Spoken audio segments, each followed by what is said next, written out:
नमस्ते, मैं रजत शर्मा। स्वागत है आप लोगों का हमारे चैनल रवि फर्स्ट इंडिया पर। आज हम बात करेंगे एक ऐसे साजिश भरे खेल की जो भारत के खिलाफ चुपके से रचा जा रहा है। एक ओर यूरोप के 27 देशों ने एकजुट होकर भारत के 5 अरब डॉलर के कारोबार पर सीधा प्रहार किया है, तो दूसरी ओर अमेरिका, जो खुद को हमारा सबसे बड़ा हितैषी कहता था, अब भारत को कमजोर करने की साजिश में जुट गया है।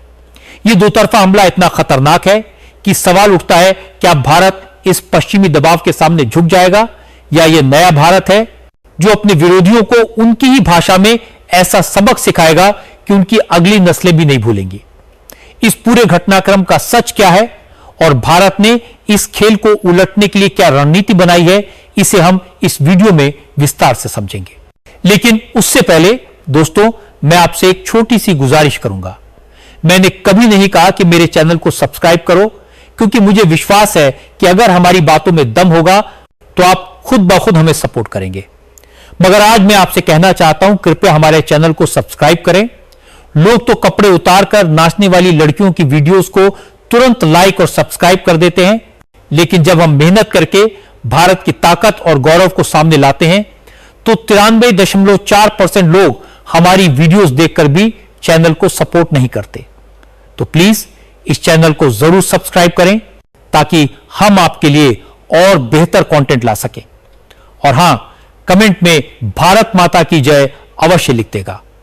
जब आप कमेंट में भारत माता की जय लिखेंगे तो हमारा भी सीना गर्व से चौड़ा हो जाएगा।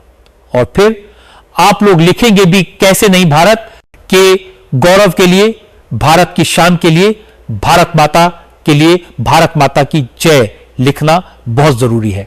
फटाफट लिख दीजिए, भारत माता की जय श्री राम। एक बार कमेंट में जय जय श्री राम के नारे रुकने नहीं चाहिए।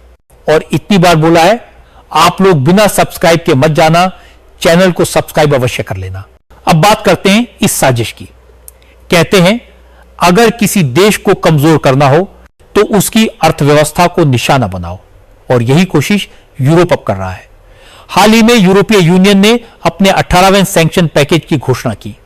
यह सैंक्शन भले ही रूस के खिलाफ लगता हो, लेकिन इसका असली टारगेट भारत है।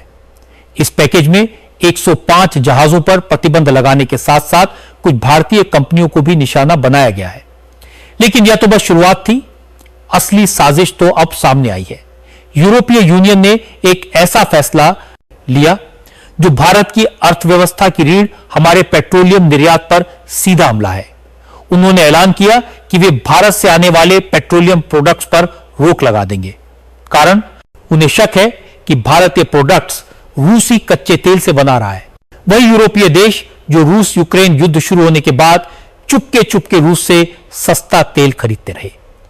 फ्रांस, जर्मनी, डेनमार्क, फिनलैंड जैसे देश रूस के तेल के बड़े खरीदार थे। जब तक उन्हें दूसरी जगह से तेल की सप्लाई नहीं मिली, वे रूस से तेल लेते रहे। और अब जब उनका काम हो गया, वे दुनिया के सामने नैतिकता का ढोंग रच रहे हैं। आइए समझते हैं कि यह भारत के लिए कितना बड़ा खतरा है। भारत तेल रिफाइनिंग में दुनिया का एक बड़ा खिलाड़ी है। हमारे पास 20 से ज्यादा विशाल रिफाइनरियां हैं। गुजरात के जामनगर में रिलायंस की रिफाइनरी, जिसे हाल ही में यूरोप ने निशाना बनाया, दुनिया की सबसे बड़ी रिफाइनरी है। हमारा बिजनेस मॉडल साफ और फायदेमंद है। हम रूस जैसे देशों से सस्ता कच्चा तेल खरीदते हैं, उसे अपनी रिफाइनरियों में प्रोसेस करते हैं और फिर petrol, diesel, jet fuel, kerosene जैसे प्रोडक्ट्स बनाकर दुनिया को बेचते हैं। और हमारा सबसे बड़ा खरीदार कौन? वही यूरोपीय यूनियन। 2023 में भारत ने यूरोप को 1500 करोड़ डॉलर से ज्यादा का रिफाइंड डीजल और फ्यूल बेचा। 2024 के पहले 9 महीनों में, यानी जनवरी से सितंबर तक, भारत ने हर दिन 2,66,000 बैरल रिफाइंड तेल यूरोप भेजा। ये आंकड़े इतने बड़े थे कि 2024 के अंत तक भारत ने यूरोप को फ्यूल निर्यात में 58% की बढ़ोतरी की और यूरोप का सबसे बड़ा रिफाइंड तेल सप्लायर बन गया। कुछ रिपोर्ट्स तो कहती हैं कि 2025 तक यह सप्लाई 3,66,000 बैरल प्रतिदिन तक पहुंच गई। 2024-25 के वित्तीय वर्ष में भारत ने यूरोप को 15 अरब डॉलर का पेट्रोल डीजल निर्यात किया।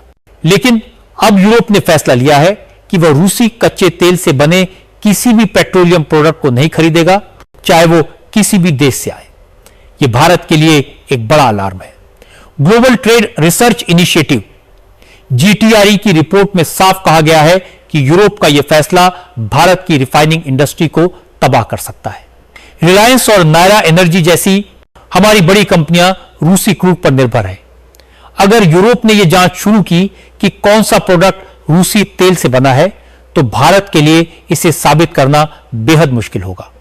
इसका असर हमारे $5 अरब के कारोबार पर पड़ेगा, जिससे न सिर्फ निर्यात प्रभावित होगा, बल्कि सरकार का विदेशी मुद्रा भंडार भी कमजोर हो सकता है। लेकिन यूरोप शायद भूल गया कि यह पुराना भारत नहीं है। यह वह भारत है जो हर मुसीबत में नया रास्ता ढूंढ लेता है। भारत अब अपने पेट्रोलियम प्रोडक्ट्स के लिए नए बाजार तलाशेगा। अफ्रीका, लैटिन अमेरिका और दक्षिण पूर्व एशिया के देश हमारे लिए तैयार हैं। अब बात करते हैं अमेरिका की, जो खुद को हमारा सबसे बड़ा रणनीतिक मित्र कहता था, लेकिन उसने भी भारत को कमजोर करने में कोई कसर नहीं छोड़ी। मगर इस बार भारत ने चुप रहने की बजाय ऐसा जवाब दिया है कि वॉशिंगटन से लेकर पेंटागन तक हड़कंप मच गया है। दोस्तों, अगर आप भारत और अमेरिका के रिश्तों का इतिहास देखें, तो आजादी के बाद से ज्यादातर समय हमारे संबंध तनावपूर्ण ही रहे हैं। 2008 तक तो हालात ये थे कि 50% से ज्यादा भारतीय अमेरिका को दोस्त नहीं मानते थे और 25,030% तो इसे दुश्मन समझते थे। बराक ओबामा के समय में रिश्ते बेहतर हुए और डोनाल्ड ट्रंप के पहले कार्यकाल 2016-2020 में तो भारत अमेरिका संबंध अपने चरम पर थे। जो बाइडेन के समय भी यह स्थिर रहा, लेकिन अब जब से ट्रंप की वापसी हुई है, हमारे रिश्ते अपने सबसे निचले स्तर पर हैं। इसका सबूत है एक ताजा खबर। भारतीय सेना ने अमेरिका के मशहूर स्ट्राइकर आर्म्ड व्हीकल को खरीदने से साफ मना कर दिया। यह डील कोई छोटी मोटी नहीं थी, $1.5 अरब की डील, जो लगभग फाइनल थी। इस रद्द होने से अमेरिकी डिफेंस कंपनियों को बड़ा झटका लगा है। भारत ने साफ संदेश दे दिया कि अगर तुम हमारे खिलाफ कदम उठाओगे तो नुकसान तुम्हारा ही होगा। अमेरिका को यह समझना होगा कि वह चीन को रोकने के लिए भारत पर जितना निर्भर है, हम उस पर उतने निर्भर नहीं। कई लोग कह सकते हैं कि शायद सेना को यह व्हीकल पसंद नहीं आया, लेकिन सच यह है कि कुछ समय पहले भारतीय कंपनी टाटा ने ऐसा ही एक आर्म व्हीकल बनाया था, जिसे सेना ने यह कहकर रिजेक्ट कर दिया था कि हमें अमेरिकी स्ट्राइकर चाहिए, क्योंकि उसकी क्वालिटी हमारी जरूरतों के हिसाब से बेहतर है। लेकिन अब भारत ने इसे रद्द करके और टाटा के देसी व्हीकल को चुनकर आत्मनिर्भरता की दिशा में बड़ा कदम उठाया है। यह अमेरिका के लिए बुरी खबर है और चीन के लिए तो जश्न की बात, क्योंकि चीन भारत अमेरिका गठजोड़ से ही डरता था। अब बात समुद्री ताकत की। भारत अपनी नौसेना को और मजबूत करने जा रहा है।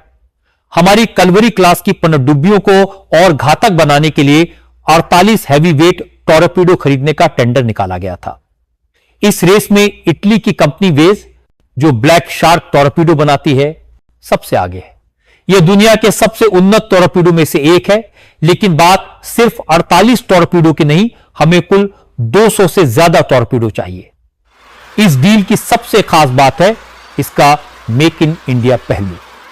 वे जब भारत में प्रोडक्शन प्लांट लगाने के लिए पार्टनर तलाश रही है, जिसमें भारत की प्राइवेट कंपनी LT या सरकारी कंपनी भारत डायनामिक्स लिमिटेड शामिल हो सकती है। इसका मतलब है कि ये घातक टॉरपीडो अब भारत में बनेंगे। इससे न सिर्फ लागत कम होगी, बल्कि भारत भविष्य में इन्हें निर्यात भी कर सकता है। भारत पहले से ही वरुणास्त्र और टॉरपीडो एडवांस फ्लाइट जैसे टॉरपीडो बना रहा है, लेकिन कलवरी क्लास जैसी उन्नत पनडुब्बियों के लिए हमें दुनिया की सबसे बेहतरीन तकनीक चाहिए। अगर ब्लैक शार्क का प्रोडक्शन भारत में शुरू होता है, तो हमें तकनीक हस्तांतरण, हजारों नौकरियां और रक्षा क्षेत्र में आत्मनिर्भरता का नया स्तर मिलेगा। तो दोस्तों, अब तस्वीर साफ है।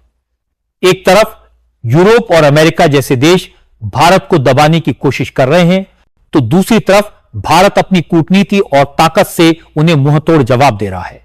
यूरोप के $5 अरब के व्यापार पर खतरे का जवाब भारत नए बाजारों से देगा अमेरिका की साजिश का जवाब भारत ने $1.5 अरब की डील रद्द करके और आत्मनिर्भरता को बढ़ावा देकर दिया और अपनी समुद्री सीमाओं को मजबूत करने के लिए भारत इटली के साथ मिलकर दुनिया के सबसे घातक टॉर्पीडो अपने देश में बनाएगा। तो दोस्तों, तस्वीर अब बिल्कुल साफ है। एक तरफ यूरोप और अमेरिका जैसे देश भारत को कमजोर करने की साजिश रच रहे हैं, लेकिन दूसरी तरफ हमारा भारत अपनी कूटनीति, अपनी ताकत और अपनी आत्मनिर्भरता से हर चुनौती को अवसर में बदल रहा है। हम नए बाजार ढूंढ रहे हैं, अपनी रक्षा शक्ति को अभेद्य बना रहे हैं और दुनिया को बता रहे हैं कि यह नया भारत किसी के सामने नहीं झुकता। अब वक्त है कि आप भी इस नए भारत की ताकत का हिस्सा बने। दोस्तों, हमारा चैनल आपके लिए ऐसी सच्चाई और भारत की शक्ति की कहानियां लाता है जो आपको गर्व से सीना चौड़ा करने पर मजबूर कर दे। लेकिन यह आवाज तभी और बुलंद होगी जब आप हमारे साथ जुड़ेंगे। अगर आप भारत माता की ताकत को दुनिया तक पहुंचाने में हमारा साथ देना चाहते हैं तो अभी इसी वक्त हमारे चैनल को सब्सक्राइब करें, वो बेल आइकन दबाएं ताकि हर नई कहानी, हर नया जवाब, हर नई जीत आप तक पहुंचे। यह सिर्फ एक बटन नहीं, यह भारत की ताकत को सपोर्ट करने का आपका वचन है। और हां, कमेंट सेक्शन में जरूर लिखें भारत माता की जय और जय श्री राम, क्योंकि जब हम एकजुट होते हैं तो दुनिया की कोई ताकत हमें रोक नहीं सकती। चलिए मिलकर इस नए भारत को और मजबूत करें। जय हिंद, जय श्री राम।